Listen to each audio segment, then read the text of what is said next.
El encierro al que nos sometieron por la pandemia en 2020 arrastró a la quiebra a miles de empresas, perdiéndose 4 millones de puestos de trabajo.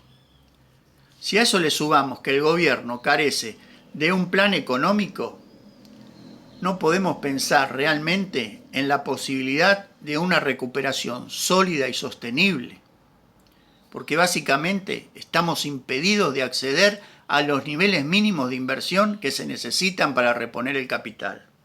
Es decir, la productividad será menor y consecuentemente habrá más pobres. Y si a eso le sumamos que el 40% de los estudiantes provenientes de las familias con menores recursos no han tenido contacto alguno con las escuelas o con el estudio, el panorama es bastante sombrío. Pero el gobierno está en otra cosa, peleando por espacios de poder. La Cámpora quedándose con la caja de YPF, ANSES, PAMI, Aerolíneas Argentinas y operando para salvar a los corruptos de la justicia, o queriéndose imponer ante un peronismo de rodillas, agonizante, que de la mano de personajes como Gioja ha decidido claudicar, vender sus banderas a un kirchnerismo habido de poder, riqueza e impunidad. En 2020 se emitieron 2 billones de pesos para pagar el déficit, con una inflación en alza ya cercana al 4% mensual. Inflación que en los primeros meses del año pasado se mantuvo contenida sobre el ajuste que en sus últimos meses de gestión hizo el gobierno macrista, y con la economía parada por la pandemia. Pero ahora esa emisión comenzó a moverse, por eso la inflación sube. No hacía falta ser economista para saber que esto iba a pasar. Pero el presidente sigue diciendo que la mayor culpa es de afuera, de otros. Nos han encerrado en una cárcel mental en la que nos acostumbramos a vivir con inflación, a punto tal que mientras en el resto de los países latinoamericanos tienen una inflación anual cercana a los 2 puntos, nosotros tenemos una mensual cercana a los 4. Pero la culpa siempre es de los otros. No nos damos cuenta que la inflación significa mayor pobreza, más hambre. Por eso nuestro problema no es económico, sino político. Nuestros políticos y sindicalistas, que casualmente son los únicos que siempre progresan económicamente, departamentos en Puerto Madero, hoteles en el sur, mansiones en el extranjero, pero la culpa es siempre de los otros, del campo, del transportista, del comerciante, de los ciudadanos, pero de ellos nunca. Aplican así el concepto de la inflación multicausal de Friedman, para así poder transferir siempre la culpa a los otros. Ahora deberían responder cómo van a tapar los agujeros, porque si el déficit fiscal lo van a seguir cubriendo con más emisión monetaria o inclusive con bonos, la consecuencia será más inflación. Es decir, aumentarán el impuesto a los pobres y así no solo tendremos más pobres, sino que afectaremos el crecimiento. Y a menor crecimiento, mayor inflación, más pobres y menos trabajo. Estamos hablando de Argentina, un país con capacidad para producir alimentos para 400 millones de personas. Pero tenemos 4 millones y medio de pobres, de compatriotas que pasan hambre. Entonces, cuando nos hablan del Estado presente, ¿de qué nos están hablando? Cuando nos hablan del Estado presente que nos quieren vender, se están refiriendo al Estado creador de pobreza, al Estado generador de clientelismo político, al Estado corrupto del que nuestros políticos y sindicalistas se sirven para sus propios intereses, so pretexto de preocuparse por los pobres, cuando en realidad viven y explotan a los pobres, como Triaca y su empleada doméstica, ¿te acordás?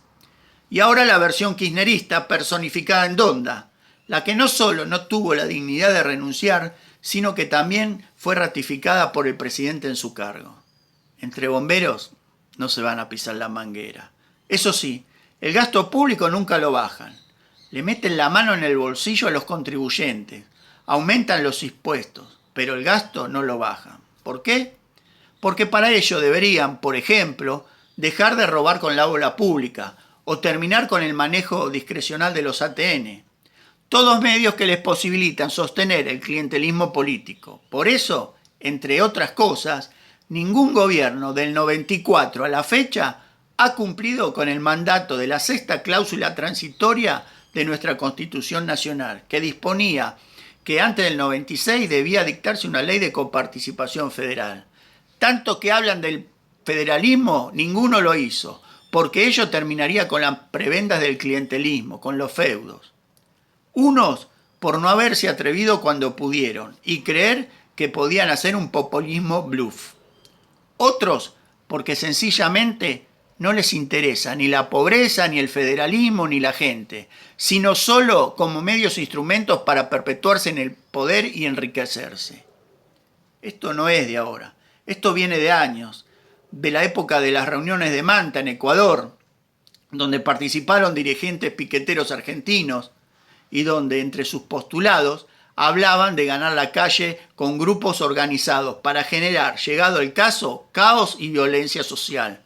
¿Te suena? Y más cercano en el tiempo, el Foro de San Pablo, que no responde a otra cosa que a la idea de la Unión Soviética Latinoamericana. En ese camino se encuadra todo esto. Esto que quieren disfrazar, porque ni siquiera es populismo, es más grave aún. Por eso te dije antes que el peronismo cayó en las garras del kirchnerismo, al menos el peronismo de los panqueques y oportunistas, de los Gioja, de los Scioli, de los Massa. Esta pandemia que nos dio la oportunidad de poder unirnos y determinarnos como nación fue aprovechada para imponer un falso relato en pos de la impunidad y el poder. Es la aplicación pura de la teoría de Foucault, filósofo preferido de los kirchneristas, de vigilar y castigar, y consecuentemente disciplinar, para después ese control físico pasarlo al control psicológico. Lo que hizo esta pandemia fue poner al descubierto la vocación totalitaria de este gobierno. Y no me refiero a Alberto Fernández, quien tiene mucho que explicar, sino al verdadero poder detrás del poder, que no es otro que el de las sordas encabezada por la señora multiprocesada. Esto es Formosa, esto es lo que se aplica en Formosa, y a este objetivo contribuye el gobierno de Infran. Por eso era impensable que el secretario de Derechos Humanos Pietragala hubiera podido decir otra cosa de lo que dijo. Por eso los organismos piqueteros cuyos principales referentes ocupan hoy cargos en el gobierno, como los Pérsicos, los Grabois o los chinos Navarro, guardan cómplice silencio. Por eso los Pérez Esquivel, las Bonafini, las Carlotto se ocultan cobardemente y cazan canallescamente, porque son todo parte de lo mismo. Y hoy lo sucedido en Formosa hizo que se les caiga la careta a todos estos mercenarios del poder. Alberto Fernández también es cómplice y partícipe. Su jefe de gabinete, por portación de apellido, Santiago Cafiero, acaba de decir que a ellos nadie les puede venir a hablar de derechos humanos. Lo mismo que decía Videla, Gioja y compañía amanuenses cobardes avalaron. Parece mentira, pero es cierto. Hasta los diarios en Europa, al igual que durante la dictadura, han comenzado a hablar de lo que sucede en Formosa. Mientras el gobierno, que se dice democrático y para todos, pretende ocultarlo, igual que hacía la dictadura, montando un circo para ellos mismos. Porque hoy existen los celulares y todos pudimos ver los videos de lo que realmente pasa. Montaron el show del viaje de Pietragala para convencer a los propios, a esos que buscan convertir en esclavos, aunque no les pongan cadenas, para convencerlos de querer ser esclavos aún sin las cadenas. Y así Pietragala intentó disfrazar el show con un discurso de los 70, porque por supuesto que las violaciones a los derechos humanos que suceden en Formosa no se encuadran en un plan sistemático como la dictadura, como tampoco están escondidos los centros de detención, no son clandestinos. Pero las violaciones a los derechos humanos en Formosa están y no pueden ocultarlas, solo hacer este triste papel en el cual hasta algunos propios que aún conservan dignidad esconden la cara para evitar tener que explicar lo inexplicable. En cuanto a la oposición, más allá de su reacción y que es lo que uno como ciudadano espera que hagan, aún así deberían responder una pregunta. ¿Qué hicieron al respecto en sus 4 años de gobierno? Porque Infran no es de ahora. Y lo que sucede en Formosa viene de años. Solo que esta vez el pueblo formoseño parece haber comenzado a decir basta. Entonces, ¿hasta dónde nos pueden llevar? Los argentinos debemos entender que pese a los Baradel y compañía, el mayor acto de rebeldía contra un sistema es estudiar, porque el saber rompe las cadenas de la esclavitud. Para cambiar el rumbo no basta con quejarse. Para cambiar el rumbo no sirve sentarse a esperar. Para cambiar el rumbo hay que ajustar las velas, es decir, involucrarse. La Argentina por la que trabajaron nuestros abuelos y nuestros padres. La Argentina que queremos para nuestros hijos y nietos. La Argentina que nos merecemos es posible. Esa posibilidad está en nosotros, en nuestra disposición a no dejarnos convertir en los esclavos sin cadenas como pretenden. Y para ello debemos impulsar los debidos consensos, para así establecer política de Estado y no partidarias, sectorales, personalistas. Pero para ello antes debemos volver a mirarnos a los ojos como argentinos y no como enemigos. Debemos aprender a determinarnos como nación y la única forma de ser una nación es estar unidos. Ningún país se desarrolla, ningún país sale de su atraso, ningún país genera una verdadera igualdad de posibilidades sin una sociedad unida.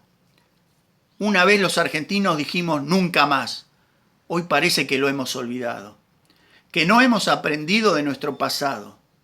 Si queremos verdaderamente salir adelante con un futuro para nosotros, nuestros hijos y nuestros nietos, debemos unirnos por una cultura de trabajo, estudio, progreso, respeto, justicia.